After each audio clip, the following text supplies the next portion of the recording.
د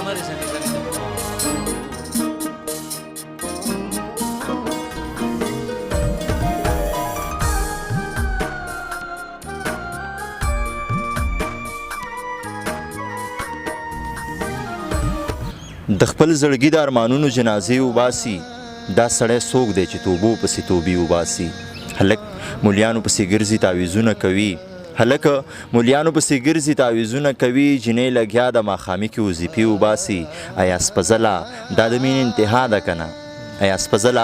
دا د مینې انتها ده که نه زه چې قسم وکړم هغه یې کفارې وباسي السلام علیکم سلامونه او نیکې هیلې ومنئ پروګرام پیرزونې سره یو ځل بیا زه ستاسو کوربه محمد شاه خان دلکش اظهر یم ملګرو څنګه چې تاسو ته پته ده پروګرام پیرزونه کې همیشه دپاره موږ دا هڅه کړې ده دا زیار مو ویستلی دی چې د کار شاعران د معیار شاعران راوچت کړو په دغې سکرین یې تاسو ته وښیو د خوش قسمتۍ نه یو ځل بیا را سره عثمان شکور زما په خیال دریم ځل باندې موږ سره میلمه دی پروګرام پیرزونه کې د دیو د موجودګۍ نه پیدا اخلو د دیو شعرونه د دیو غږ د دیو د زړه اواز تاسو ته در رسو ستاسو او د دیو په منځ کې دیوال نه جوړېږم راسئ چې ټولو نه مخکې ورته پروګرام کې هرکلی ستړي مو شو السلام علیکم شکور جان ستړی مو شو په خیر رالي وعلیکم السلام ستاسو هم ډېره زیاته مننه کوم یو ځل بیا هم دغه موقع راکړه چې زه ملګرو ته څه شعرونه ډالۍ کړم مننه کوم صحیح عثمان شکور هو چې په اول ځل باندې موږ مرکه کښېنو نو دا د دیو د خولې خبره چې زه د سوشل میډیا ته ډېر نو ما راغلی اولنۍ مرکه یې موږ سره وه نو اوس خو ماشاءالله ډېر خلک یې پېژني نو د دیو کوم هغه تعارف چې دی هغوی ته زما په خیال ضرورت هم نشته ځکه چې عثمان شکور ډېر زیات کار لري په سوشل میډیا باندې د پښتون ولس غم جاړي د پښتنو غم جاړي د پښتو ژبې غم جاړي نو زما په خیال باندې تاسو به یې ډېر ښه پېژنئ شکور ژوند څنګه روان دی شکر دی بس روان دی کله خفګان به صرف دغه چې کله په پښتنو باندې تکلیف راشي دغه تکلیف ورکوي نور شکر دی الحمدلله څه مسلې نشته صحیح الله دې وکړي چې د پښتنو دغه تکلیفونه ختم شي دا پښتانه ډېر زیات ستړي شوي دي دغه تکلیفونو او د دغې جړاګانو فریادونو نه الله دې وکړي چې په پښتنو باندې هم ښه ورځ او ښایسته ورځ راشي شکور چونکې پروګرام د ادب دی د شعرونو دی نو ډېرې خبرې به په دې باندې کوم صحیح ده د پروګرام په سټارټ کې را سره شریک کړئ چې دا ملګري ته خوندونه واخلي غزل دی تازه غزل دی دا تاسو ته ډالۍ چې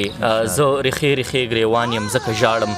زه په سرور کې روان یم ځکه ژاړم څه ویل غواړم خو هېڅ ویلی نشم زه له ژبې او ایزان یم ځکه ژاړم د دې خاورې یو ملنګ په کاڼو ولي زه دې خلکو ته حیران یم ځکه ژاړم له مودو نه مې له سترګو پناه شوې د یو ښکلي پارمان یم ځکه ژاړم سولې راشه را تر غاړه او زه بس دی سولې راشه را تر غاړه او زه بس دی جنګ ځپلی یم افغان یم ځکه ژاړم او تازه مننه سولې راشه را تر غاړه او زه بس دی جنګ ځپلی یم افغان یم ځکه ژاړم تازه باغ ومه کنډر کنډر وطن شوم زه اوس خوشي بیابان یم ځکه ژاړم او مخته ده چې زه عثمان د بېوسۍ په کور کې ناست یم پاتې شوی له کاروان یم ځکه ژاړم عثمان نور دې هم اورو بل لا سره شریک بل غزل دی دا زما د سرو شونډو خندا پتا ښه نه لګي نه لګي د دې وطن ښکلا پتا ښه نه لګي امن رورولي او خوشحالي دلته په دې سیمه یا باداره دا هر څه والله پتا ښه نه لګي دا چې شاه زلمي د انقلاب نارې په جار وهي دا خو به غاصبه خامخا پتا ښه نه لګي تا د پښتنو بچي په وینو لمبولي دي ځکه د دوی هره یوه ادا پتا ښه نه لګي موږ له همیشه د بم بارود کور ته راوړي دي علم پرمختګ او دا رڼا پتا ښه نه لګي چېرته چې پښتون وي هلته کرکې وي ویرونه وي لره د کبره پښتونخوا پتا ښه نه لګي او زه عثمان چې سپینې سپینې وایم پوهېږم دا زما صفا صفا وینا پتا ښه نه لګي ډېر ښه دی ډېر زبردست عثمان شکور صاحب ملګرو عثمان شکور چې زه څومره پېژنم مطلب زما چې څومره ناسته پاسته ده ورسره نو زه د دیو په باره کې څه معلومات لرم نو دا د پښتون وطن همیشه دیو جړلی دی او دیو په خپلو شعرونو کې د پښتنو غم یا درد له ځای ورکړی دی واکدار نه غوښتنې کړي دي هغه جایز غوښتنې چې کومې ورته ویلی شي دیو نه به پوښتنه کوو عثمان شکور صاحب د اوسني نسل چې کوم دی دا کوم نوي شاعران چې دي زلمي کلواله دیو په شعرونو کې دغه رنګ ماته نه ښکاري د دیو څه وجه کېدلی شي زما مطلب دا دی چې دیو د تاسو چې په شعرونو کې کوم د پښتنو غم جاړئ دیو د دغې ځای د رومانس لا یا نور بل اړخونو له ډېر توجه ورکوي څه وجه ده آیا دغه اړخ هم د پښتنو ضرورت دی ځکه چې مینې ته هم ډېر زیات ضرورت دی د پښتنو او که نه دغه اړخونو ته هم څېړل پکار دي زه به یو خبره وکړم انسان چې کله په باغچه او ښایسته ژوند تېروي نو هغه به کله هم دا چغه نه وایي چې زه په سخته کې یم ځکه هغه به بیا خامخا وایي چې زه په خوشحاله ژوند تېروم خو چې کله په پښتنو باندې سخته وي نو باید چې دا خو هغه د شاعرانو ته د قام سترګې ویل شي نو په کار ده چې د هغه د قام ترجماني وکړي په صحیح معنو کې او هغه د قام ستونزې را وجړوي خلکو ته یې را بهر کړي چې او په موږ باندې دا سخته ده هغه ته خو زه هېڅ د قام سترګې نشم ویلی چې هغه د قام د ستونزه د حل کولو دپاره هغې د ژوند د حق غوښتلو دپاره هغې کار نه کوي او په نور څه کې اخته وي نو زما په خیال چې دا ډېر زیاتی هم دی او دا د قام سترګې دا بیا غلطه راځي په هغه خلکو باندې صحیح عثمان شکور دغه زلمي شاعران چې کوم دي کوم چې د پښتو ادب دپاره نن سبا کار کوي په سوشل میډیا باندې ډېر نومونه لري دغه خلکو یا دغه شاعرانو د څومره کار کړی دی مطلب دغه کوم چې د یو شاعر فرض جوړیږي د خپل ولس دپاره کار وکړي د خپل ژبې د کار وکړي دغه کار دغه صحیح طریقې سر ته رسولی دی یا رسوي او که نه یو خو ملګري د خفه کېږي نه د ټولو اول خو په دې کې موږ بدبختي دا هم ده پښتانه چې همیشه موږ دغه د شهرت دغه پسې ورپسې شهرت هم غوښتی دی د هغه پښتنو ستونزو ته زموږ خیال نه وي بس دغه کوشش کوو چې شهرت حاصل کړو ځکه موږ شاته پاتې شو مین عملي کار زموږ نشته بل هغه دا زه به دغه یو ریکویسټ کوم چې کوم خلک د پښتون وطن غم جاړي نو شاعرانو ته د قام سترګې وي هغې ته هغه یوازې دا نه چې شعر دی ولیکي هغه عملي میدان کې هم پکار ده چې د پښتنو دپاره څه کار وکړي شته دی ملګري شته دی چې هغه پښتون وطن دغه حالات جاړي نو شته دی خو د بدقسمتۍ نه هغو نه تعداد نه دی څونه چې پکار وه صحیح الله دې وکړي چې دغه تعداد زیات شي چې د پښتون وطن الله خو دې پښتانه د غمونو نه وساتي چې د اړو د جړلو ضرورت پاتې نه شي عثمان مخکې دا نور به سره شریکوئ غزل لی د مینې محبت او د اظهار خبرې نه وي په دې بدبخته خاوره به د یار خبرې نه وي ټوپک سره به مینه او رباب نه به نفرت و دا ځکه په دې چم کې د معیار خبرې نه وي د امن مرغۍ مړې وي هر طرف ته خاموشي وه